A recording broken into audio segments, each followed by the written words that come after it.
आज हम लेकर आए हैं एक गुड फील मूवी जिसका नाम है आई रन टू यू। दोस्तों चैनल को सब्सक्राइब, बेल आइकन को क्लिक, यूट्यूब का नोटिफिकेशन ऑन, इंस्टाग्राम और फेसबुक पे आप हमें फॉलो कर सकते हैं। अब चलते हैं इस बेहतरीन गुड फील मूवी के अंदर। मूवी की शुरुआत में जियानी को दिखाते हैं जो सुबह जॉगिंग कर रहा होता है। जियानी दिखने में तो एक हैंडसम है और सक्सेसफुल बिजनेसमैन भी है। देखने में तो ये बहुत ही डिसेंट लगता है, पर असल में ये हर लड़की से फ्लर्ट करने वाला प्ले बॉय है। पता है, वो यंग लड़कियों को डेट करने के लिए हर दिन एक नया भेस बदलता है। अब कंट्री क्लब में उसका फ्रेंड फेबियो सारे दोस्तों को बता रहा होता है कि तुम्हें पता है इसने 3 लड़कियों को डेट करने के लिए 3 अलग अलग आइडेंटिटीज अपना ली है, वो भी एक ही हफ्ते में। जियानी भी मजाक करता है कि अबे फेबियो, तेरी वाइफ ही मुझे डेट करना चाहती है। अब जियानी अपने फ्रेंड डैरियो के साथ लंच कर रहा होता है। डैरियो जियानी का एक तरफ से पर्सनल डॉक्टर भी है। वो जियानी को याद दिलाता है कि तुम 50 के हो रहे हो, अब ये लड़कियों के पीछे भागना बंद करो और एक मैच्योर औरत के साथ लाइफ में सेटल हो जाओ। तभी जियानी को एक कॉल आता है और वो परेशान होने लगता है। डैरियो पूछता है कि क्या बात है। यार मैं मेरी माँ को लेकर दुखी हूँ। अरे उनकी तबीयत तो ठीक है ना। इस पर जियानी एकदम कूल होकर कहता है कि मेरी माँ चल बसी। लंच के बाद जियानी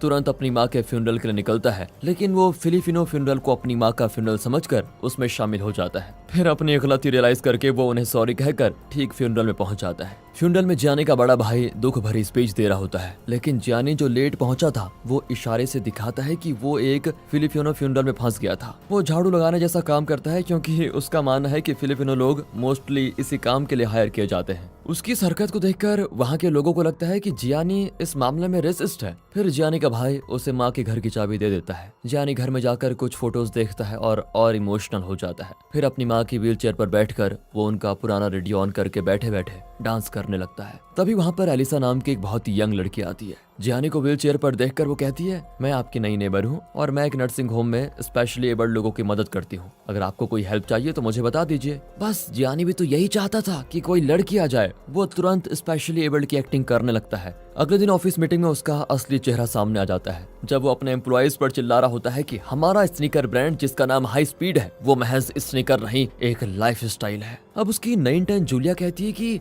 हमें अपने प्रोडक्ट को डाइवर्सिफाई करना चाहिए, हमें पैरालंपिक एथलीट्स को भी अपने प्रोडक्ट की ओर आकर्षित करना चाहिए, तभी हमारी सेल्स बढ़ेंगी। पर जियानी उसकी इंसल्ट कर देता है कि मेरे प्रोडक्ट्स को इंस्टाग्राम इन्फ्लुएंसर यूज करते हैं, समझी, ना कि स्पेशली एबल्ड लोग जो जिंदगी भर एक ही शू से काम चला सकते हैं। नहीं, उनके लिए बिल्कुल नहीं। ये कहकर वो ऑन द स्पॉट उसे नौकरी से निकाल देता है। मीटिंग के बाद जियानी की असिस्टेंट लुसियाना उसको एक बैग में कुछ पुराने कपड़े ला कर देती है। जियानी तुरंत उन कपड़ों को पहनकर अपनी माँ के घर पर जाता है और व्हीलचेयर पर बैठकर फिर एलिसा से मिलता है। उसके बाद वो एलिसा को अपने घर कॉफी के लिए इनवाइट करता है और वो आ भी जाती है। एलिसा की बातों से जियानी को पता चल जाता है कि वो किसी हेल्दी और वेल्दी आदमी को डेट करना चाहती है, ना कि व्हीलचेयर पर बैठे गंदे पुराने कपड़े पहने हुए किसी जियानी को। तब जियानी उसे बताता है कि मैं हाई स्पीड कंपनी का ओनर हूँ और पूरे यूरोप में मेरे 148 स्टोर हैं। मेरे पास एक शानदार विला भी है। ये सब सुनकर एलिसा का रवैया ही बदल जाता है और वो कहती है कि अगले संडे आप मेरे कंट्री हाउस में आइए। जियानी संडे को उस एड्रेस पर पहुंचता है। वो अपनी कार को डोर पार करके अपने व्हीलचेयर पर बैठकर वहां जाता है। साथ ही वो एलिसा के पेरेंट्स और भाई से मिलता है। एलिसा की दादी ऑक्सीजन सपोर्ट पर होती है। फिर वहाँ एलिसा की बहन चियारा भी आती है।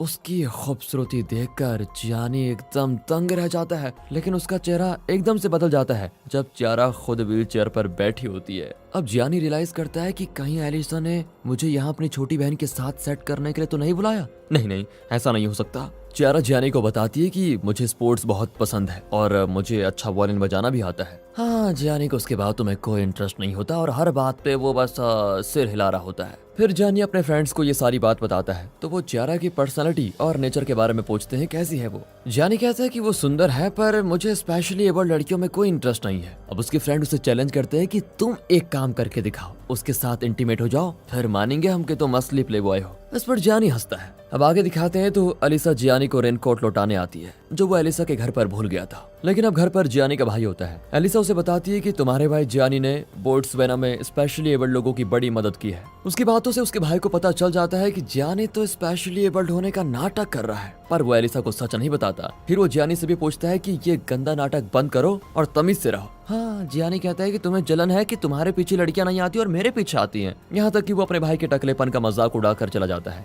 अगले दिन जियानी चियारा के लिए एक वॉइस मैसेज छोड़ता है कि सैटरडे को मेरे साथ डेट पर आओगी। ये कहकर फिर वो ऑफिस चला जाता है, लेकिन उसे शॉक लगता है जब चियारा उसी सुबह जियानी से मिलने ऑफिस आ जाती है। अब जियानी के पास व्हीलचेयर तो है नहीं, वो टेबल पर बैठ जाता है। चियारा उसे बताती कि सैटरडे को तो मैं नहीं आ पाऊंगी, लेकिन आज शाम स्पेशली एबल्ड प्लेयर्स का एक टेनिस टूर्नामेंट है जिसमें मैं भी खेल रही हूँ, तुम जरूर आना। जानी भी उसे इम्प्रेस करने के लिए कह देता है कि मेरी कंपनी स्पेशली एबल्ड लोगों के लिए स्पेशल शो बनाने जा रही है, तो मैं चाहता हूँ कि हमारे शो ऐसे लोग ज्यादा यूज करें। और अब शाम को जियानी चियारा का मैच देखने चला जाता है। उसे खेलते हुए देखकर वो सच में बहुत ज्यादा इम्प्रेस हो जाता है। मैच के बाद चियारा जानी को अपने स्पेशली एबल्ड फ्रेंड्स के साथ लंच करने के लिए इनवाइट करती है, पर लंच के बीच चियारा के फ्रेंड्स जानी से उसकी हालत के बारे में सवाल पे सवाल करते जाते हैं कि जानी का सर चक्कर आने लगता है। उस रात तो उसे इस बारे में डरावना सपना भी आता है। अगले सीन में जानी फ्लाइट में दूसरे शहर जाता है जहां चियारा अपने ऑर्केस्ट्रा के साथ परफॉर्म कर रही होती है। जानी उस शहर में एक इलेक्ट्रिक व्हील चेयर खरीद लेता है और ऑडिटोरियम में बालकनी सीट बुक कर लेता है। जिंदगी में पहली बार उसे क्लासिकल म्यूजिक पसंद भी आता है। कॉन्सर्ट के बाद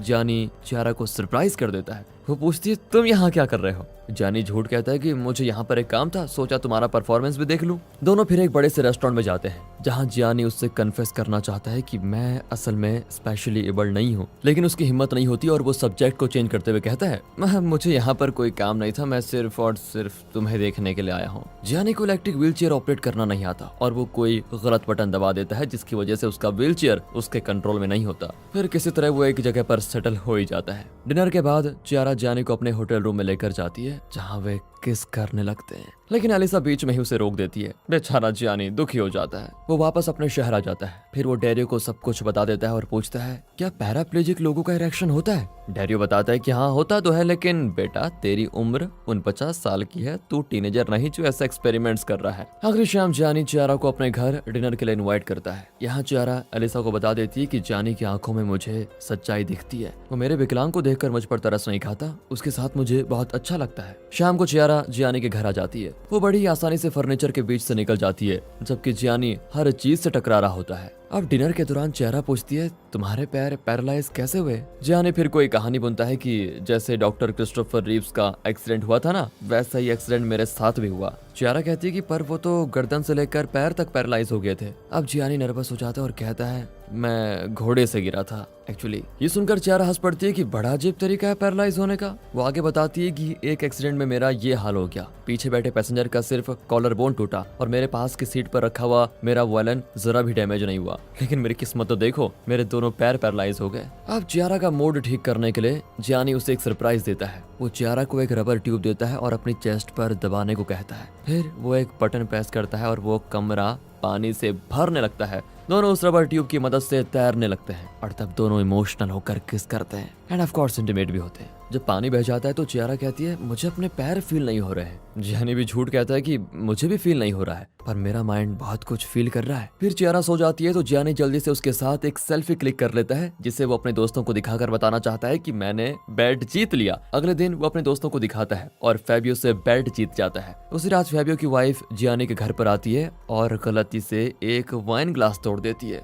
वो कहती है कि आजकल मैं कोई काम ठीक से नहीं कर पाती, बिल्कुल स्पेशली एबल्ड की तरह। ये सुनकर जियानी को बुरा लग जाता है। वो कहता है कि जल्दी से ड्रेस पहनो और अपने घर जाओ। कई दिन बीत जाते हैं और इतने दिनों में जियानी और चियारा ने एक दूसरे से बात तक नहीं की होती, लेकिन जिंदगी के बारे में जियानी का नजरिया अब बदल चुका था। वो लूसियाना से कहता है कि तुम उस इंटर्न जूलिया को वापस बुलाओ जिसने पैराप्लेजिक लोगों के लिए स्नीकर्स बनाने का सुझाव दिया था। फिर वो चियारा को कॉल करके कहता है कि मैं तुमसे मिलना चाहता हूँ, मुझे तुम्हें एक सच बताना है। वो जियानी को अपने घर बुलाती है। जियानी वहाँ जाता है तो वो अपना वायलिन प्रैक्टिस कर रही होती है। तभी जियानी चियारा के बचपन की फोटोज देखता है जिसमें उसके दोनों पैर बिल्कुल ठीक है। अब जियानी को अपने झूठ के लिए गिल्टी फील होने लगता है और कन्फेस करने के लिए उठ खड़ा होता है, लेकिन इससे पहले कि चियारा मुड़ती वो झट से बैठ जाता है। प्रैक्टिस खत्म करके चियारा उसे किस करती और पूछती है क्या सच है वो जो तुम बताना चाहते थे? जियानी की अब भी हिम्मत नहीं होती और वो बात को बदल देता है। चियारा आगे बताती कि मेरे एक्सीडेंट के बाद मेरे बॉयफ्रेंड ने मुझसे ब्रेकअप कर लिया। दरअसल मुझे चोट से ज्यादा दर्द तो तब होता है जब कोई मुझसे झूठ बोलता है या मुझे धोखा देता है। अब जियानी नर्वस होकर सच ना बताने का फैसला करता है। चियारा अब जियानी के फ्रेंड से भी मिलना चाहती है और मजबूरन जियानी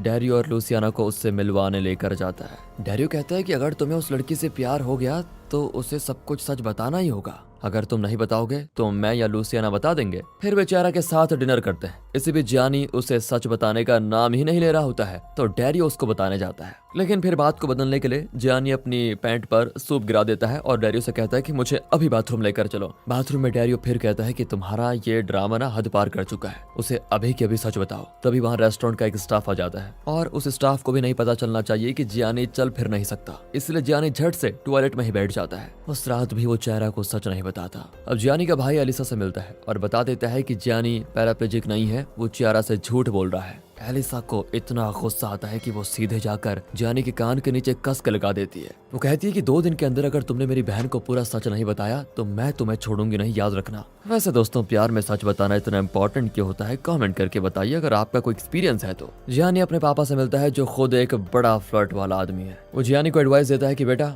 मैं एक अच्छा पति तो नहीं था और मैं नहीं चाहता हूँ कि तुम भी वैसी गलती करो जो मैंने की थी। तुम उस लड़की को सच बता दो। लेकिन जियानी चियारा को खोना नहीं चाहता। लगता है जियानी को चियारा से सच में प्यार हो गया है। तभी वहाँ पर एक अनाउंसमेंट होती है कि फ्रांस का एक फेमस कैथोलिक साइट का पवित्र पानी विकलांगता को ठीक कर सकता है। उस ट्रिप पर जाने के लिए आप हमारे पास रजिस्टर कर सकते हैं, ऐसी अनाउंसमेंट की जाती है। ये सुनकर जियानी और उसके पापा को एक घटिया आइडिया आता है कि जियानी चियारा को उस कैथोलिक साइट पर लेकर जाएगा और कहेगा कि इसके पवित्र जल से मेरा पैरालिसिस ठीक हो गया। इस तरह से उसे चियारा को धोखा नहीं देना पड़ेगा और सब कुछ नॉर्मल हो जाएगा। लेकिन यहाँ एलिसा चियारा को बता देती है कि शायद जियानी तुम्हारे लिए सुटेबल नहीं है। तभी जियानी का कॉल आता है। वो चियारा को अपने साथ उस कैथोलिक ट्रिप पर चलने को कहता है। एलिसा पूछती है कि वहाँ क्यों बुला रहा है। चियारा कहती है कि शायद जियानी किसी चमत्कार की उम्मीद कर रहा होगा जिससे उसका पैरालिसिस ठीक हो जाए। और तब चियारा रिवील करती है कि मैं जानती हूँ वो चल फिर सकता है और मुझसे अभी तक झूठ बोल रहा था। इतने साल व्हील चेयर यूज करने के बाद तो मुझे पहली बार में पता चल गया था कि वो व्हील चेयर ठीक से यूज करना भी नहीं जानता। मैं जानती थी कि वो पैराप्लेजिक नहीं है, लेकिन फिर भी मैंने उसे झूठ बोलने दिया क्योंकि मुझे उसका प्यार अच्छा लगा। वो भले ही झूठ पर क्यों ना टिका हो, लेकिन उसका प्यार सच्चा है। अगले सीन में वे उस कैथोलिक साइट पर पहुंचते हैं जहां फादर वॉल्टर जियानी से अकेले में मिलते हैं। और मैं नहीं चाहता हूं कि तुम सबके सामने उठकर खड़े हो जाओ, क्योंकि इससे दूसरे पैराप्लेजिक लोग झूठी उम्मीद में रहेंगे कि ऐसे चमत्कार होते हैं और मैं नहीं चाहता कि लोग इस तरह के झूठ पर विश्वास करें। फिर जियानी बाहर आता है तो देखता है कि चियारा सड़क के बीच में जा रही है। हालांकि उसे पता है कि एक ट्रक तेजी से वहां पर आ रहा है। ये देखते ही जियानी तुरंत व्हील चेयर से उठकर भागता है और चियारा को बचा लेता है। सच जानते हुए भी वो ऐसे बिहेव करती है मानो सच में जियानी के पैर इस पवित्र जगह से ठीक हो गए हों। फिर वो रोती भी उस बस को बोर्ड करके वापस लौट आती है। जियानी वापस आता है, लेकिन उसकी लाइफ दिन ब दिन बिखरने लगती है। एक दिन क्लब में फेबियो जियानी को पीटने लगता है क्योंकि उसे पता चल गया था कि उसकी वाइफ का जियानी के साथ अफेयर चल रहा है। जियानी का रवैये से तंग आकर लूसियन भी रिजाइनेशन दे देती है। जियानी मन की शांति के लिए अब अपनी माँ के कब्र के पास जाता है और पहली बार अपनी माँ से माफी मांगता है। वो जूलिया को फिर से हायर कर लेता है और अपना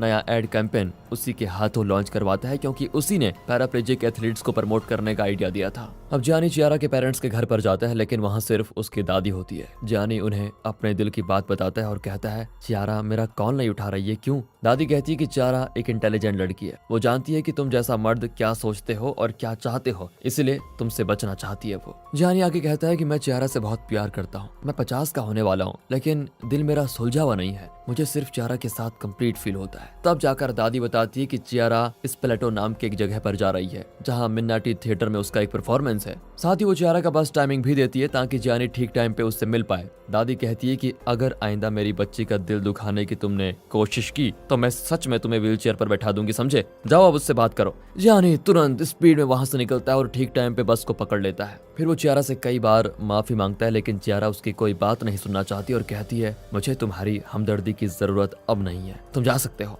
जियानी वापस लौट आता है। अगले दिन वो बहुत तेज दौड़ने लगता है। उसका दिल भारी होता है क्योंकि चियारा उसकी लाइफ से जा चुकी थी। उसकी सांसें फूलने लगती है। वो हाँफता हुआ बैठ जाता है, लेकिन तभी वहाँ पर चियारा आती है। जियानी पूछता है कि तुम यहाँ पर क्या कर रही हो? वो जियानी की वही बात दोहराती है जो उसने कॉन्सर्ट के बाद कही थी कि मुझे भी यहाँ पर एक काम था, सोचा तुमसे मिल लूं। इस पल इन दोनों के बीच की दरार भर जाती है और चियारा उसे गले लगा लेती है। फिर उसे अपनी गोद पर बैठा लेती है कि चलो आज मैं तुम्हें लिफ्ट देती हूँ। चियारा का ये एटीट्यूड अगर आपको पसंद आया हो तो वीडियो को लाइक कीजिए। लास्ट सीन में दिखाते हैं कि पूरा परिवार एक हो गया है। जियानी का भाई एलिसा को डेट करने लगता है। चियारा की पूरी फैमिली जियानी का 50th बर्थडे बड़ी धूमधाम से सेलिब्रेट करते हैं। जियानी चियारा को अपनी बाहों में उठा लेता है और धीरे से डांस करने लगता है और यहाँ पर ये बेहतरीन मूवी होती है दोस्तों खत्म। मिलते हैं दोस्तों ऐसी मजेदार वीडियोस के साथ, तब तक के लिए गुड बाय। ख्याल रखिए अपना, बहुत जरूरी है आजकल।